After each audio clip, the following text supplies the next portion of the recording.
આજથી રાજકોટ શહેરમાં ખાનગી બસને નહીં મળે પ્રવેશ। રાજકોટ શહેરમાં ખાનગી બસના પ્રવેશ પર પ્રતિબંધનો અમલ શરૂ થયો। માધાપર ચોકડીથી પુનિતનગર પાણીના ટાંકા સુધી ખાનગી બસના પ્રવેશ પર પ્રતિબંધ મૂકી દેવાયો, જેના કારણે મુસાફરોને ભારે મુશ્કેલી વેઠવી પડી। શહેરમાં વધતી ટ્રાફિકની સમસ્યાને લઈ પોલીસ કમિશનરે જાહેરનામું બહાર પાડ્યું, જેમાં શહેરમાં ખાનગી બસના પ્રવેશ પર પ્રતિબંધ મુકાયો। પોલીસ કમિશનરના જાહેરનામા પછી મુસાફરો અને ટ્રાવેલ સંચાલકો મૂંઝવણમાં મુકાયા। બીજી તરફ ખાનગી બસ એસોસિએશન જાહેરનામાના વિરોધમાં બેઠક કરશે અને ટ્રાવેલ એસોસિએશન પ્રતિબંધ અંગે વિરોધ કરશે। ટ્રાવેલ સંચાલકોનું કહેવું છે કે શહેર બહાર બસ ઊભી રહેતા મુસાફરોને મુશ્કેલીનો સામનો કરવો પડશે। એટલું જ નહીં, મુસાફરોને અન્ય શહેરોમાં જવા રિક્ષા સહિતના વધારાના ભાડા ખર્ચ કરવા પડશે।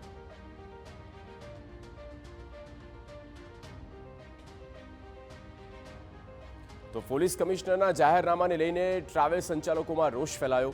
ફરી શહેરમાં બસે પ્રવેશ આપવાની માંગ સાથે ટ્રાવેલ સંચાલકોએ સાંસદ મોહન કુંડારિયાને રજૂઆત કરી। જાહેરનામાથી ટ્રાવેલ સંચાલકો અને મુસાફરોને મુશ્કેલી પડતી હોવાની મોહન કુંડારિયાને રજૂઆત કરવામાં આવી હતી।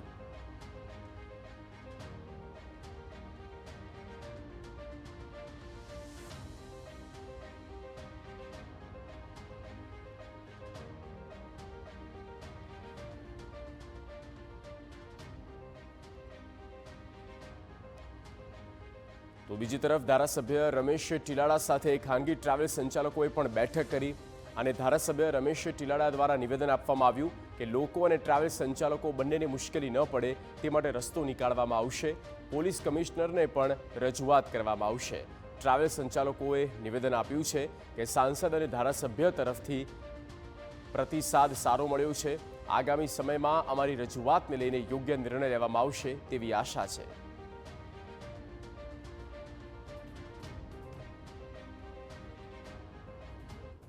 રમેશ ટીલાળા કે જેઓ ધારાસભ્ય અને તેમને રજૂઆત ટ્રાવેલના સંચાલકો દ્વારા કરવામાં આવી હતી અને તેમના દ્વારા પણ યોગ્ય પ્રતિસાદ આપવામાં આવ્યું છે અને ટ્રાવેલ સંચાલકોને ફરી એક આશા જાગી છે કે કંઈક રસ્તો નીકળશે।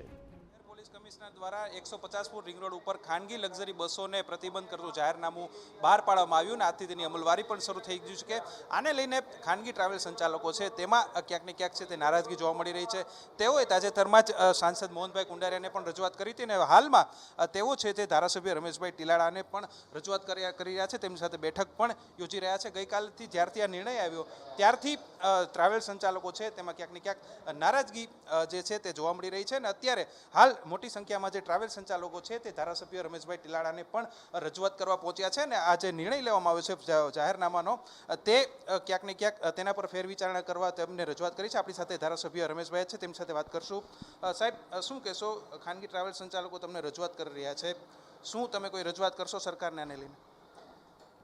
રાજકોટ સિટીની અંદર ટ્રાફિક સમસ્યાને ધ્યાનમાં લઈને કમિશનરશ્રીએ જાહેરનામું બહાર પાડ્યું છે અને ટ્રાવેલ બસોને અંદર એન્ટ્રી માટેનો મુદ્દો છે, એટલે અમે અત્યારે જે અમારી ચર્ચા ચાલે છે એના અનુસંધાને અમે કમિશનર હારે જોઈન્ટ મિટિંગ કરી અને આનું બને એટલો વ્યવસ્થિત હાલ ટ્રાવેલ એજન્ટ કંપનીઓ પણ હેરાન ન થાય, પબ્લિક પણ હેરાન ન થાય અને એને મધ્યસ્થી બની અને અમે રસ્તો કાઢશું। વચ્ચેનો રસ્તો કાઢવા માટે રજૂઆત કરવાના છો? એટલે ચોક્કસ એના માટે જ અમે અત્યારે મળ્યા છીએ અને બધાને ન્યાય મળે એના માટે અમારા પ્રયત્ન રહેશે। ધારાસભ્ય રમેશભાઈએ મોટી વાત કહી કે તેઓ આ જાહેરનામાને લઈને કંઈક વચ્ચેનો રસ્તો નીકળે ને ટ્રાવેલ સંચાલકોને પણ મુશ્કેલી ન પડે તે માટે કોઈ રસ્તો કાઢવાની વાત કરીએ છીએ। આપણી સાથે ટ્રાવેલ સંચાલકો પણ છે, તેમની સાથે વાત કરશું। શું કહેશો? તમે હમણાં સાંસદ મોહનભાઈને પણ મળ્યા, રમેશભાઈને પણ મળ્યા, શું પ્રતિક્રિયામાં એવું છે કે અમે જે અમારો અત્યારે જે પ્રોબ્લેમ છે હવે એમાં ખાલી અમે હેરાન થાય એવું નથી, આમાં પબ્લિક વધારે હેરાન થવાની છે। કારણ કે અમે એક ટાઈમે જ્યારે સિટીમાં રાજકોટમાં આપણો વિકાસ થાય છે એમાં સિટીમાં ઓલરેડી નો એન્ટ્રી અમારે છે જ। અત્યારે અમે 150 ફૂટ રિંગ રોડ ઉપર અત્યારે આવી ગયા છીએ, અમારું બધું ઇન્ફ્રાસ્ટ્રક્ચર, અમારી ઓફિસો બધું અમે 150 ફૂટ રિંગ રોડ ઉપર સેટઅપ કરીને બેઠા છીએ અને અચાનક અમને જ્યારે અમારી બાંયધરી લીધા વગર કે અમને જાણ કર્યા વગર ડાયરેક્ટ એવું નોટિફિકેશન આવી જાય છે કે હવે તમારે આજથી 150 ફૂટ રિંગ રોડ ઉપર પણ બસ પ્રવેશ નથી કરવાની, તો અમારા માટે બહુ વધારે પ્રોબ્લેમવાળું બધું ક્રિએટ થયું છે અને અમારા કરતાં પણ હેરાન પબ્લિક બધી વધારે થવાની છે કારણ કે અમારી ગાડી તો મુંબઈથી પૂનાથી બેંગ્લોરથી શિરડીથી બધેથી આવતી હોય, એવું નથી કે લોકલ બસ જ આવતી હોય ખાલી. એટલા માટે અમે રજૂઆત કરી છે અને રિસ્પોન્સ પણ બહુ સારો આપ્યો છે સાહેબે. આપણે ખાનગી ટ્રાવેલ્સ એસોસિએશનના રાજકોટના પ્રમુખ છે દર્શકસિંહ, તેમની સાથે વાત કરશું. સાંસદને રજૂઆત કરી, ધારાસભ્યએ રજૂઆત કરી, પોઝિટિવ રિસ્પોન્સનું પણ કહે છે, શું વચલો રસ્તો નીકળી શકે છે? બસ અમે આજે શહેર પ્રમુખ મુકેશભાઈ દોશીની પણ મુલાકાત કરી, સાંસદ મોહનભાઈ કુંડારિયા સાહેબ સાથે વાત કરી અને અત્યારે અમે રમેશભાઈ ટીરાળા સાહેબ સાથે વાત કરી. પણ અમને જે રીતે જવાબ મળ્યો એ અમને બહુ સંતોષ છે અને પોઝિટિવ અમને રિપોર્ટ મળ્યા છે અને આજકાલમાં જ આનો રસ્તો નીકળી જશે અને ફ્લેવરમાં છે રસ્તો કાઢશે અને અમે આમાં સંતોષ છે.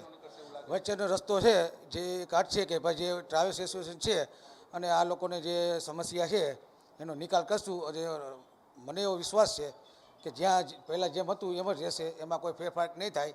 અને આ જે નિવેદન આપ્યું અમે અને જે રોડ શો પર રિંગ રોડ પર ત્યાં બસ ચાલુ રહેશે એવું અમને ધારાસભ્ય, સાંસદ સભ્ય અને શહેર પ્રમુખે પણ અમને આશ્વાસન આપ્યું છે. અને આજકાલમાં જ કમિશનર સાહેબ સાથે આ લોકો મિટિંગ કરશે, બેઠક છે અને આનો નિર્ણય લાવશે અને એ સારા સમાચાર ટ્રાવેલ્સ એસોસિએશન માટે સારા સમાચાર છે. અને અમે આ ભારતીય જનતા પાર્ટીના ધારાસભ્યોનો પણ અમે આભાર માની છીએ. આ મોટા સમાચાર એ મળી રહ્યા છે કે ધારાસભ્ય અને સાંસદે છે ટ્રાવેલ્સ સંચાલકોની જે રજૂઆત છે તેમાં પોઝિટિવ રિસ્પોન્સ આપ્યો છે અને જે ટ્રાવેલ સંચાલકોના જે પ્રમુખ છે તેમણે પણ કહ્યું છે કે અત્યારે તેમણે પોઝિટિવ રિસ્પોન્સ મળ્યો છે અને આવનારા સમયમાં ધારાસભ્ય અને સાંસદો છે તે પણ પોલીસ કમિશનર સાથે વાત કરવાના છે, રજૂઆત કરવાના છે ને પોઝિટિવ જે રિસ્પોન્સ છે, આ સમસ્યા છે તે ફરીથી પહેલાંની જેમ જ ચાલુ રહે તેવો આશાવાદ વ્યક્ત કરી રહ્યા છે. જોવાનું રહેશે કે હવે પોલીસનું જે જાહેરનામું છે તેમાં ક્યાર સુધીમાં ફેરફાર થાય છે કે પછી જાહેરનામું યથાવત રહે છે તે જોવું ખૂબ જ મહત્વનું રહેશે. કેમેરામેન હિમાંશુ મકવાણા સાથે રોનક મજીઠિયા, TV9 રાજકોટ.